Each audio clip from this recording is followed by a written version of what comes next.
ஆடு குழந்தைங்க எல்லாம் ரோட்டில் தான் நிற்கிறாங்க. டிரைவர் சாமாத்திரத்தினால இத்தனை உசுறு தப்பிச்சிருக்குங்க. அவர் இல்லைன்னு வச்சுக்காங்க, வேற டிரைவர் புது டிரைவர்லாம் இப்போ ஷிஃப்ட் ஓட்டுறாங்க. ஷிஃப்ட் ஓட்டுற கூட விட்டோம்னா அவ்வளோதான் முடிஞ்சு. ஒரு நாளைக்கு குறைஞ்சது 10 ட்ரிப்பு 12 ட்ரிப் அடிக்கிறது. பூரா மக்கள் எவ்வளோ கூட்டம் வருது. இந்த ஊருக்கு பஸ் புது பஸ் போய் விட மாட்டாங்களாம்மா, தப்பிச்சிருக்குது. போச்சு இன்னைக்கு. ஆடு மாடு ஊருக்குள்ள மனுஷங்க வீடுக்கு பாருங்க எத்தனை வீடு இருக்குன்னு, எத்தனை குழந்தைங்க விளையாடுறாங்க.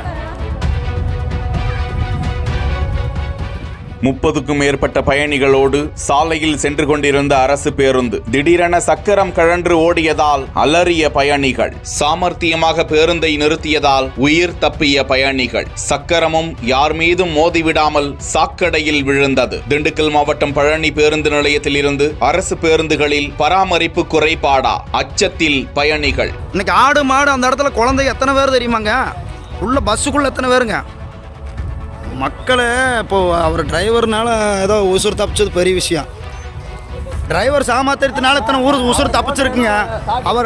அவர் இல்லைன்னு வச்சுக்காங்க, வேற டிரைவர் புது டிரைவர்லாம் இப்போ ஷிஃப்ட் ஓட்டுறாங்க.